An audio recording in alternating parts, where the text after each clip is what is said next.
Alhamdulillah alladzi arsala rasulahu bil huda wa dinil haqq liyudhhirahu 'ala dini kullihi wa law karihal musyrikun. Asyhadu an la ilaha illallah wahdahu la syarika lah wa asyhadu anna Muhammadan abduhu wa rasuluhu alladzi la nabiyya ba'da. Alhamdulillah kalayan kurnia Allah urang biasa tepang dina acara kalintang desa mulyana. Insyaallah setiap langkah ngangkat darada, setiap langkah ngahapus dosa. Oke, salami linggih di masjid udang disaksen ku para malaikat di lumsuran rahmat Allah. Di hujanan rahmat tanjena oke orang insyaallah disebat-sebat ku Allah ka makhluk mu aja di sakadengan anjeuna insyaallah ka para malaikat. Pembahasan masih ngeunaan surat An-Nisa 74 kalebet anu padentang pisan panjangna pembahasan dugi ka parantos episode kelima ayeuna. Urang tiasa nangkep kumaha saya asaroi nganggap kadentang pisan pentingna pembahasan ieu. Ketemarieuna anjeunna ngadugikeun panjang lebar ngeunaan hal ieu. Anu intina ngeunaan ayana syariat perang. Oge ayana tudingan yen Islam agama perang. Parantos diwaler wirehing tuduhan Islam disebarkan ke pedang teh tidak terbukti. Sejarah mintonkeun sabalikna. Malihan ayeuna urang dugi kana bagian anu langkung penting dicatat wirehing pemaksaan beragama bertentangan sareng Islam gitu. Pemaksaan beragama bertentangan sareng Islam. Jadi cek bahasa sunat bahasa Indonesia mah bagaimana mungkin nyebarkan Islam ke pedang nah bertentangan sareng prinsip Islamna sorangan. Insyaallah urang ngabahas masalah eta keresan wengi ieu urang disarangan ku Ustaz Herlin. Biasa ditinggal halaman 2410 paragraf anu kadua wa yuwaddiul haqqu sareng salajana. Nah dikajitan bismillah. Wa yuwaddihul haqqu masiratar rasuli, dan Allah menjelaskan kisah perjalanan Rasul, annahu bahwasanya Rasulullah jaa likai yusabbita karamatal insani. Rasul itu datang untuk menetapkan kemuliaan manusia. Fahuwa sayyidul ajnasil lati tuhitu bihi, yang mana manusia itu adalah jenis yang paling mulia yang mana tercakup padanya. Fal jamadu musakhkharun, maka benda itu ditundukkan. Wan nabatu musakhkharun, dan tumbuhan ditundukkan. Wal hayawanu musakhkharun, dan hewan-hewan ditundukkan. Walaisa li ayminhum hurriyatun, maka tidak ada bagi salah satu dari mereka itu kebebasan fi an yakula, untuk mengatakan if'al wala taf'al, kerjakan atau jangan kerjakan. Fala tujadu iradatun wala ikhtiyarun, maka tidak ditemukan, tidak didapati kehendak dan hak untuk memilih. Inda kulil ajnasi, pada setiap jenis, illa indal insani, kecuali manusia. Hanya manusialah yang memiliki kehendak atau hak untuk memilih. Fal haqqu huwal qailu an amanatil ikhtiyari, maka Allah yang berfirman tentang amanah hak untuk memilih, amanah ikhtiar. A'udzubillahi minasyaitonirrajim. fa abaina an yahmilnaha, maka mereka menolak untuk menanggung amanat itu. Diurut ke belakang, perjalanan sejarah Rasulullah adalah pelanjut Rasul-Rasul sebelumnya. Berarti misi kemanusiaan sebagai khalifah di muka bumi. Maka manusia adalah pemimpin buat semua warga dunia ini. Di sana ada benda-benda, benda padat. Di sana ada tumbuh-tumbuhan. Di sana ada hewan. Maka kepemimpinan dunia tidak bisa dilaksanakan dalam gambaran makhluk-makhluk lain tidak mampu, dan menolak itu hanya manusia yang sanggup memimpin dunia. Pertanyaan berikutnya, apa keistimewaan manusia sehingga mereka satu-satunya makhluk yang sanggup untuk memimpin dunia? Silahkan dilanjutkan.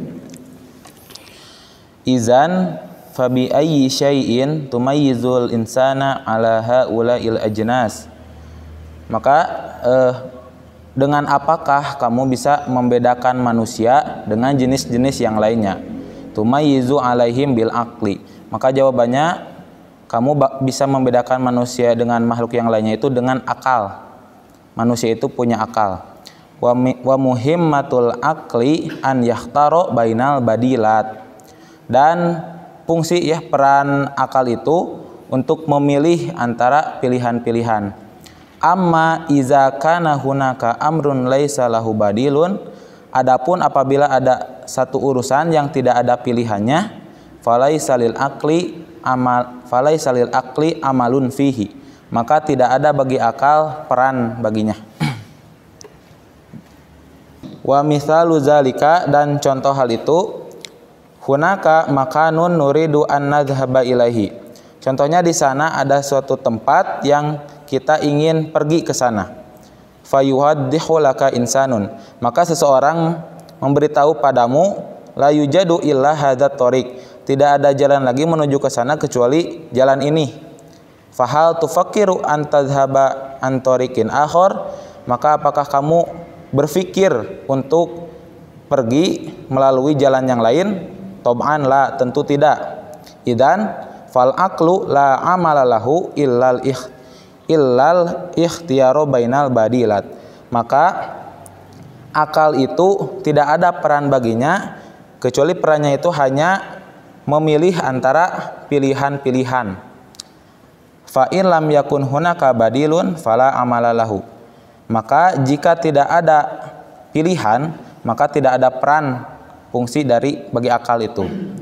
Wa idza aradal aqlu an yakhtaro bainal badilat, maka apabila akal hendak memilih antara pilihan-pilihan, alla nudminul lahu hurriyatal ikhtiyari, apakah kita akan memberikan bagi akal itu kebebasan untuk memilih? Nuqayyidu hurriyatal ikhtiyari ladahi, atau kita membatasi menahan kebebasan untuk memilih yang ada pada akal itu. Keunggulan manusia sehingga cuma manusia yang sanggup menjadi pemimpin dunia sebagai khalifah adalah kemampuan memilih, yang alatnya adalah adanya akal. Keistimewaan manusia dibekali akal, dan dengan akal itu manusia bisa memilih tindakan-tindakan. Sedangkan makhluk-makhluk lain sebenarnya diprogram, makhuri. Mereka tidak punya pilihan. Tapi manusia punya kemampuan memilih. Jadi itu sebabnya manusia menjadi pemimpin di muka bumi, karena dia punya kemampuan untuk memilih di antara pilihan-pilihan dengan bekal akalnya. Itu sebabnya ketika manusia memaksa, berarti kita sendiri yang mengkhianati prinsip yang disampaikan kepada kita oleh Allah Subhanahu wa taala, bahwa manusia adalah makhluk yang bukan untuk dipaksa, tapi diberi kesempatan untuk memilih. Silakan berikutnya. Innaka in qayyadta hurriyatal ikhtiyari bil ikrohi, sesungguhnya engkau jika kamu membatasi kebebasan untuk memilih dengan paksaan, faqad akhadtan nikmatal lati a'taitaha lahu, maka sungguh kamu telah mengambil nikmat yang telah kamu berikan baginya. Wa ja'atahu makhuran musakharan mukrohan, dan kamu telah menjadikannya terbatasi, terpaksa. Walizalika fal mukrohu la yakunu lahu hukmun alal asya'i bal huwa mujbirun wa musakharun.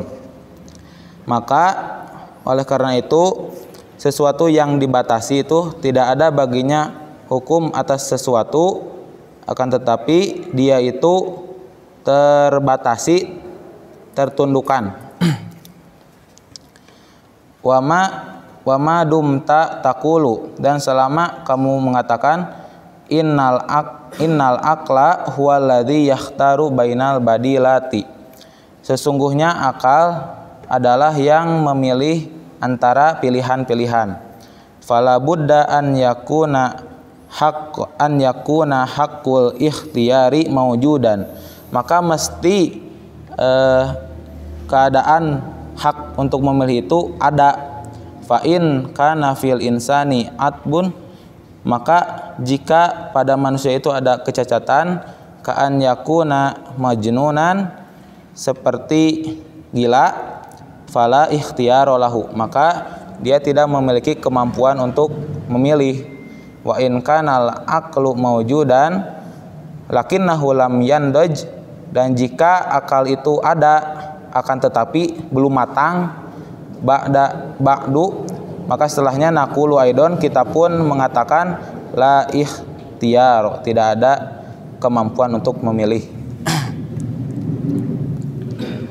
Ketika kebebasan memilih dibatasi dengan pemaksaan, berarti sedang tidak menghormati kemanusiaan, dan dalam arti yang lain sedang merampas kurnia Allah Subhanahu wa Ta'ala ketika menyampaikan sesuatu dengan proses memaksa, bahkan dalam agama. Itu sebenarnya la ikraha fiddin, tidak ada paksaan di dalam agama, karena Allah tidak ingin manusia taat karena terpaksa.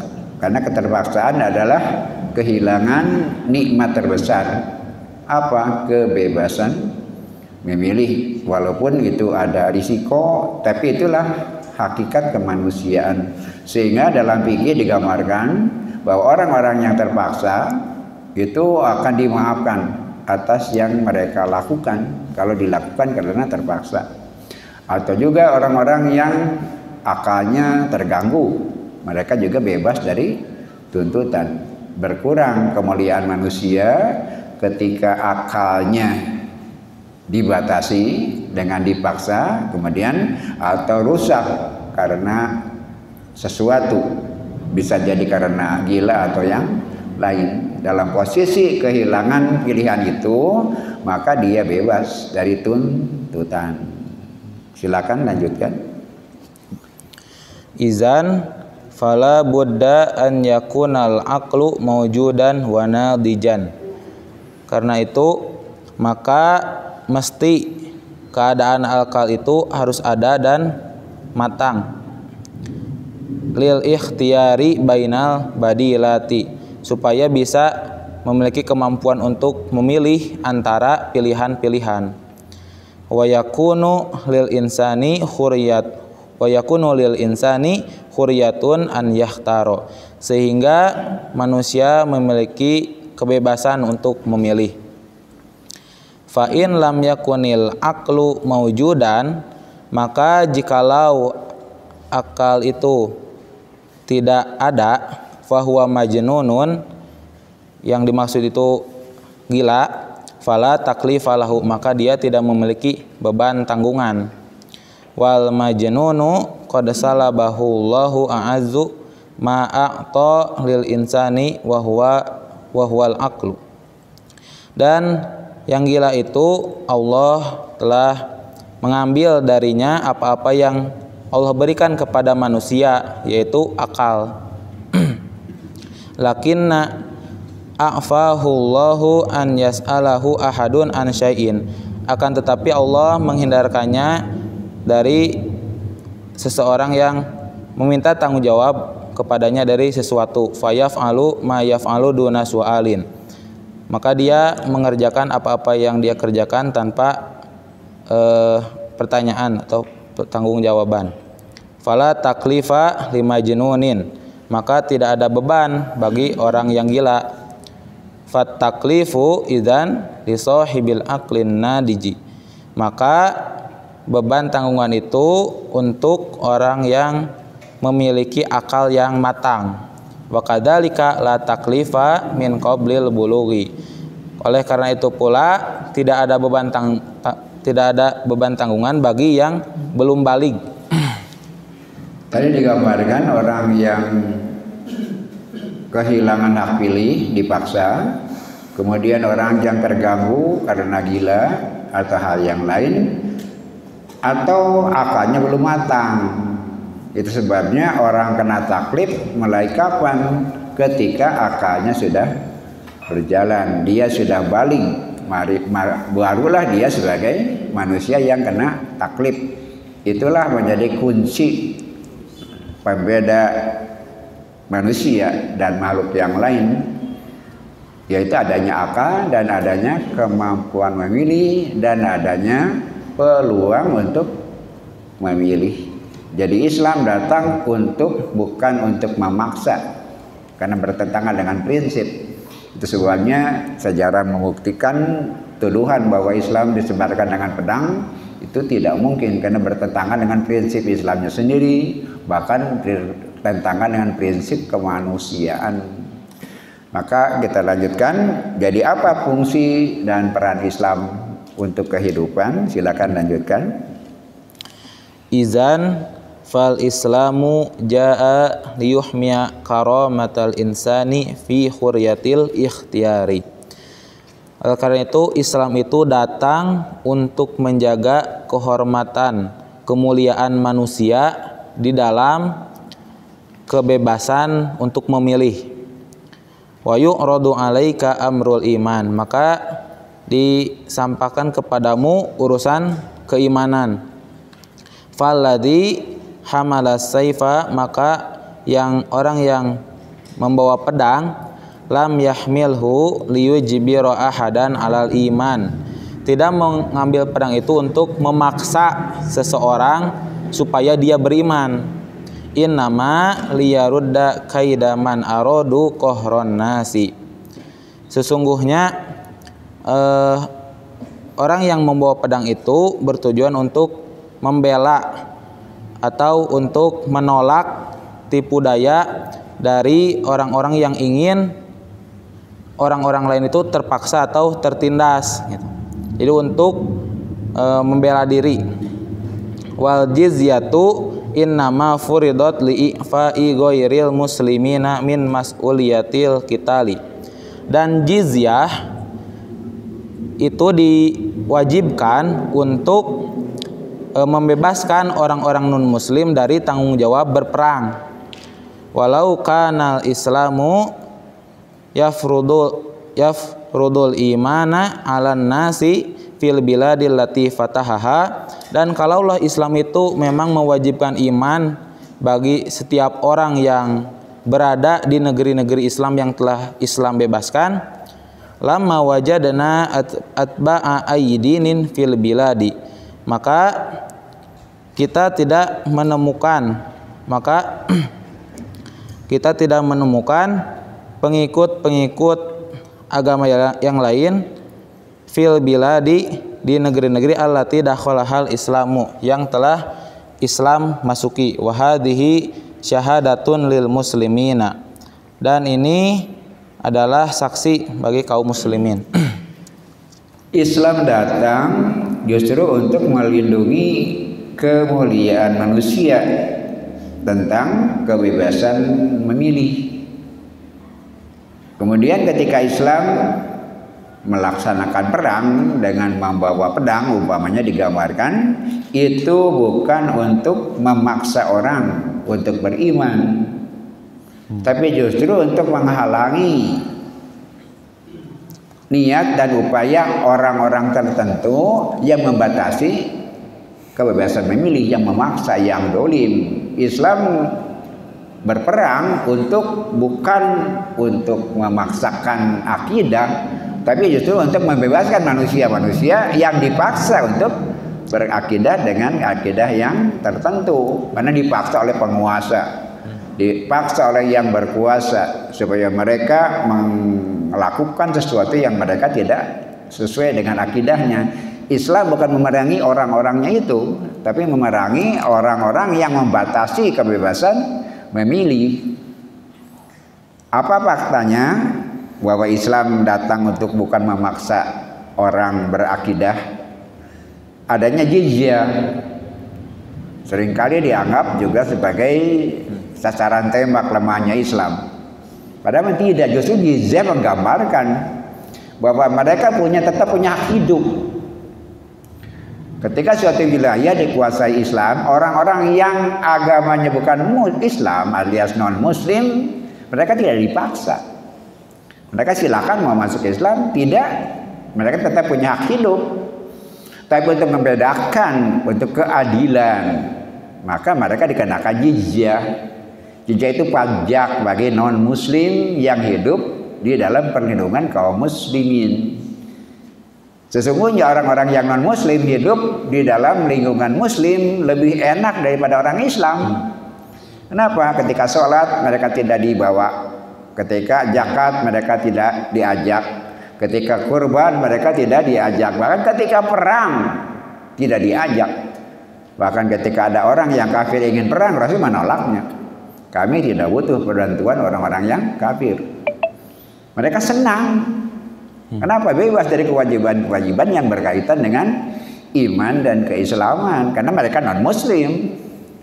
Maka adalah peraturan jizyah yang lebih ringan, lebih sedikit dibanding zakat, dibanding sedekah kaum muslimin. Jadi sebetulnya orang-orang non-Muslim yang hidup di wilayah Muslim, mereka lebih tenang, lebih senang, lebih nikmat. Kenapa? Mereka cuma bayar jizyah, tapi mereka mendapat perlindungan sepenuhnya seperti seorang Muslim. Darahnya dijaga, kehormatannya dijaga. Bahkan Rasul mengatakan barang siapa yang mengganggu non-Muslim sama dengan menggangguku. Orang-orang Islam yang orang-orang non-Muslim mana yang ada di wilayah kaum muslimin dan mereka patuh terhadap aturan-aturan rambu-rambu kehidupan. Mereka cuma sekedar membayar jizyah yang tidak begitu besar dibandingkan kewajiban-kewajiban lain untuk orang-orang Islam. Jadi jizyah sebetulnya menjadi fakta bahwa orang-orang yang ada di negara Islam dan mereka non-Muslim punya hak hidup, bahkan dilindungi. Jizyah sebagai gambaran keadilan. Kenapa? Karena mereka bebas, tidak punya kewajiban yang berkaitan dengan agama. Maka Allah melalui Rasulullah memberi kewajiban jizyah bagi non-Muslim yang hidup di negara Muslim, dan mereka mendapat perlindungan sepenuhnya dari pemerintahan Muslim. Silakan dilanjutkan. Innal islama lam yaji liyafrudha dinan wa innama jaa liyuhmiya hurriyata ikhtiyarid dini. Sesungguhnya Islam itu tidak datang untuk mewajibkan agama. Wa innama jaa liyuhmiya hurriyata ikhtiyarid din. Dan Islam itu datang hanya untuk menjaga kebebasan memilih agama. Walladzi yaquluna, dan orang-orang yang berkata innal islama jaa bis-saifi, sesungguhnya Islam datang dengan pedang. Naqulu lahum, kita katakan kepada mereka, ifhamu jayyidan, pahamilah dengan baik.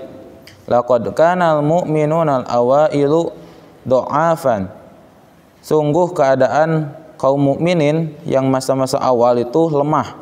wa dhallu 'ala ad-dha'fi muddatan tawilatan, dan tetap dalam keadaan lemah itu pada masa yang panjang.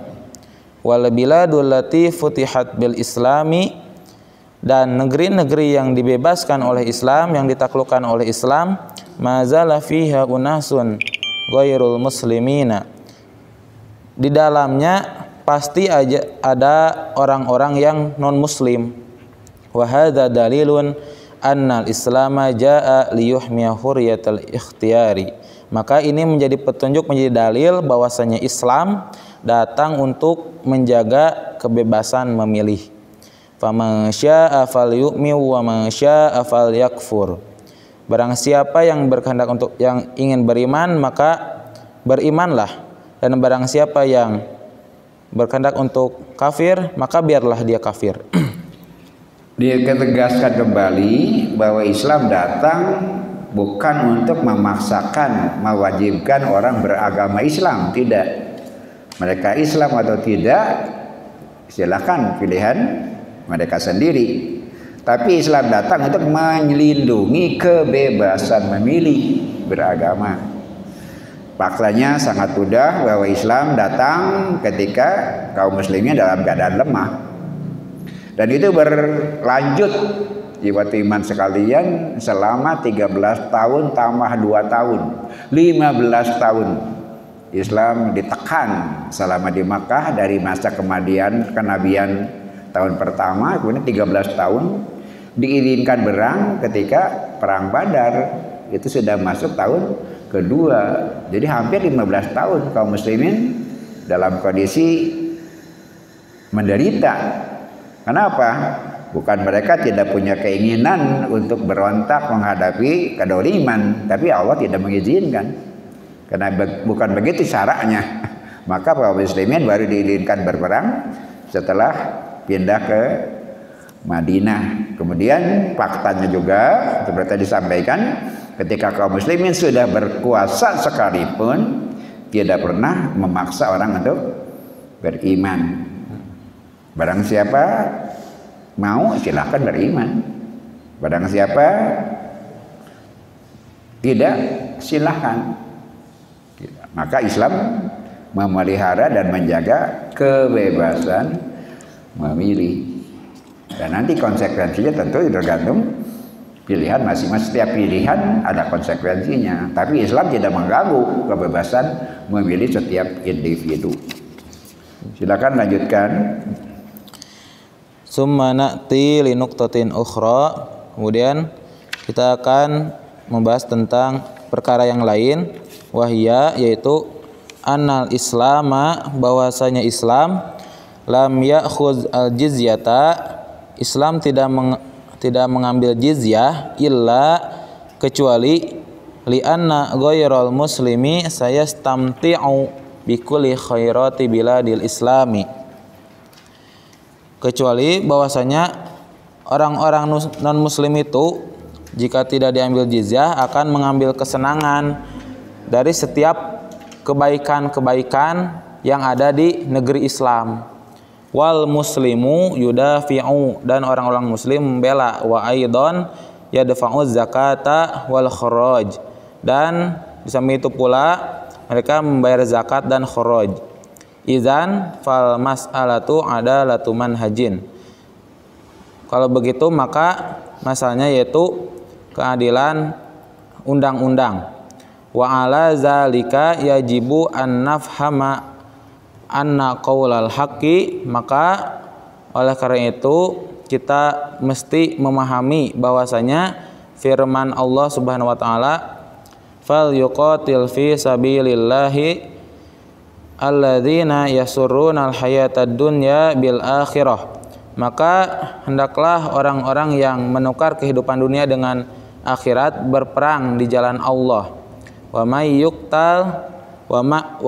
yuqatil fi sabilillahi, dan barang siapa yang berperang di jalan Allah, fayuqtal, maka dia gugur, au yaglib, atau dia memperoleh kemenangan, fasaufa nu'tihi ajran aziman, maka sungguh kami akan memberikannya pahala yang banyak. Lanjutkan. Pak kita fal qitalu innama jaa hatta tusaitiru manahijas samai. Maka perang itu ada sampai tersebar undang-undang langit. Wa subhanahu hinama yaqulu, dan Allah ketika berfirman fal yuqatil fi sabilillah, maka berperanglah di jalan Allah. Fahadha yadulluna ala anna hunaka qitalan fi ghairi sabilillah. Maka ini menunjukkan kepada kita bahwasanya dalam berperang itu ada perang yang tidak di jalan Allah. Ka'an yuqatila rajulu himyatan, seperti seseorang yang berperang untuk menunjukkan kegagahan, auliya lama maka nahu minas syaja'ah, atau untuk memberitahu posisinya atau keberaniannya, untuk memberitahukan keberaniannya. Faqatalar rajulu daiman hasbaniyatihi, maka berperangnya seseorang itu senantiasa tergantung pada niatnya. Walizalika tasa'ala ba'dun nasi, maka oleh karena itu orang-orang silih bertanya, manis syahid, siapa syahid itu? Qala ulama'u, ulama berkata, huwa man qatala litakuna kalimatullahi hiyal ulya. Orang yang syahid itu yaitu orang yang berperang dengan niat meninggikan kalimat Allah. Fayakunu syahidan, maka dialah yang syahid itu. Idan fal qitalu marratan yakunu fi sabilillah, karena itu berperang itu kadang-kadang niatnya di jalan Allah, wa marratan yakunu fi sabilin nafsi, dan kadang-kadang di jalan nafsu, wa marratan yakunu fi sabilis syaitan, dan kadang-kadang ada kalanya di jalan syaitan. Perang sebuah kenyataan. Sebelum Islam datang pun justru budaya perang yang berlaku dalam kehidupan. Jadi perang bukan datang dari budaya Islam, tapi datang dari naluri membela diri, naluri mempertahankan spesies. Itu sebabnya binatang pun, hewan pun, mereka berkelahi. Untuk apa? Untuk melindungi diri mereka. Seperti di awal kita sampaikan, pada diri manusia ataupun makhluk lain ada naluri mengembangkan diri. Maka sekarang naluri berikutnya naluri membela diri, mempertahankan spesies. Jadi perang itu adalah bagian dari sistem yang Allah ciptakan supaya kita bisa membela diri, supaya kita bisa mempertahankan jenis kita. Kalau manusia tentu kemanusiaan, kalau binatang spesies mereka, sehingga mereka tidak punah. Maka akibatnya, iman sekalian, perintah berperang itu berarti bukan perintah Islam. Kenapa? Memang kita kayak ges perang. Jadi Pak Yoko itu meluruskan gitu. Linitah perang, ayat itu linitah perang sebetulnya. Kenapa? Karena sebelum diperintah pun sudah berjalan perang itu. Tapi meluruskan perang, begitu, meluruskan perang. Allah tidak melarang, bahkan menganjurkan kita menjaga amanah dan menegakkan keadilan. Salah satu pilihan tindakan ya kekerasan itu dalam gambaran perang. Tapi luruskan, itu sebabnya perang jadi ada 3 macam. Boleh jadi ada orang perang karena menjaga diri, himyah yang tadi kita sampaikan, naluri membela diri, naluri mempertahankan spesies, jenis, sampai hewan pun seperti itu, manusiawi dalam pengertian, bahkan makhluk lain pun punya naluri itu. Yang kedua, boleh jadi untuk mengukur keberanian perang itu. Kemudian setiap orang berperang menurut niat masing-masing. Maka ketika ditanyakan apakah syahid itu? Syahid adalah orang yang berperang untuk tingginya kalimah Allah, tegaknya kalimah Allah. Itu sebabnya di awal tadi disampaikan apa perang dalam Islam? Tegaknya syariat Allah. Itu kata kuncinya. Bukan memaksa, tapi tegaknya syariat dalam kehidupan, tegaknya undang-undang Allah dalam kehidupan. Itu tujuan perang. Dalam pengertian iman sekalian, untuk memaksa bukan, apalagi untuk menguasai benda harta orang lain, tidak sama sekali. Islam tidak digambarkan seperti itu. Maka perang ada 3 macam digambarkan di sini.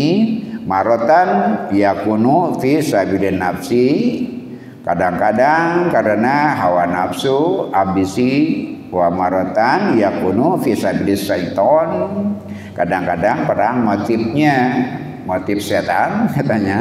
Dan yang paling utama yang disebut di dalam ayat ini, untuk meneruskan perang itu harus di jalan Allah. Jangan pakai ambisi, apalagi menguasai harta orang lain. Itulah yang diamalkan Rasulullah SAW. Dan ketika orang menuding Islam dengan kekerasan, boleh jadi bukan fakta di zaman Rasul, tapi boleh jadi setelah Rasulullah Shallallahu Alaihi Wasallam. Kaum muslimin sendiri yang mensalahpahami perang di dalam Islam.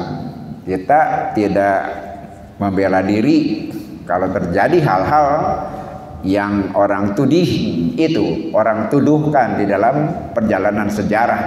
Tapi kita batasi saja. Rasul tidak bisa pernah melaksanakan, memerintahkan perang sebagai alat untuk memperluas kekuasaan, bahkan untuk memaksa beragama. La ikraha fiddin, tidak boleh ada pemaksaan di dalam agama. Kenapa? Karena manusia dibedakan dari makhluk lain adalah kemampuan memilih. Ketika memaksa orang berarti kita sedang merampas kemuliaan dan keistimewaan yang diberikan Allah Subhanahu wa Ta'ala. Tapi barangkali iman sekalian, tidak boleh ada paksaan dalam agama. Itu buat siapa? Buat siapa? Sim kuring nutup ieu pembahasan teh biar lepat paham. Nah, margina kadang-kadang orang diajak beragama tong maksa la ikraha fiddin, kan begitu. Kita salat mung la ikraha fiddin, kita saum mung la ikraha fiddin. Juga iman sekalian, la ikraha fiddin itu adalah ketika kita tidak boleh memaksa orang lain. Tidak boleh memaksa orang lain. Kalau tidak diri kita, kudu maksakeun maneh. Orang teh menang maksa, tapi ka diri sorangan. Karena konsekuensi karena kita orang muslim, tentu saja melakukan semua perintah-perintah Islam. Lakukan perintah Islam itu berat cenah. Nah, itulah kata kuncinya, tong ada kata paksa. Berarti ada metode beragama yang harus diluruskan. Kembali lagi, la ikraha fiddin, tidak ada paksaan di dalam agama. Kenapa? Allah tidak ingin disembah karena terpaksa, ditaati karena terpaksa. Pertanyaannya, apakah dengan itu kita tidak beribadah kepada Allah? Bukan, ibadah tapi ulangan asa kapaksa. Kudu maksakeun maneh supaya jadi biasa. Itu metode dakwah, metode mengajar. Bapak kaputra paksa entong. Tentu ada metode gitu. Bukan membiarkan mereka hidup tanpa tanggung jawab, bukan begitu. Tapi perintah anak kita sholat sampai mereka tidak merasa terpaksa. Itulah yang menuntut kecerdasan kita. Yang tidak boleh memaksa orang lain terhadap diri sendiri. Justru harus memaksakan diri supaya kita sesuai dengan apa yang kita sampaikan dalam pengakuan kita. Tidak mungkin membiarkan pengakuan bertentangan dengan amal, kan? Maka pengakuan itu harus dibuktikan dalam amal. Kumaha carana? Bagaimana caranya? Berulang-ulang laksanakan sampai kita merasa nyaman dan tidak terpaksa terhadap diri sendiri seperti itu. Sim kuring tumaros ka bapak-bapak. bapak-bapak sumi kadi kahayang saha. Bapak-bapak ayeuna sumi ka masjid kahayang saha.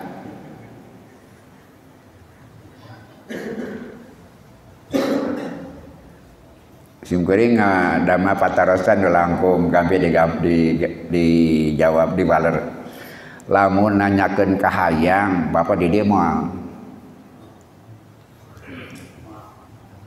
Bisi sesah tadi, bapak ka dieu kahayang saha? Sesah jawabnya Pak. Nah, patarosan gantos deui ayeuna, tapi sarimbang.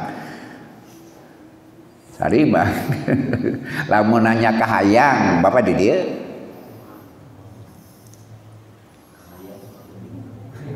mun bapak nanya kahayang mau adi dieu.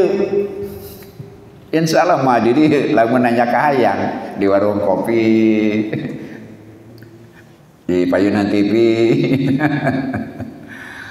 Simkuring yakin ieu nuduhkeun bapak tos ridho teh. Puncak keberagaman adalah ridho. Sampai kita tidak bisa rasakan ieu teh kahayang urang kahayang Allah. Sampai geus ngahiji. Itu awisna bapak-bapak teh insyaallah. Tapi kita susah membedakan teh kahayang urang ka sangsa, enenya kahayang urang kalian dia, tapi nani dia. Bari teu ngarasa kapaksa.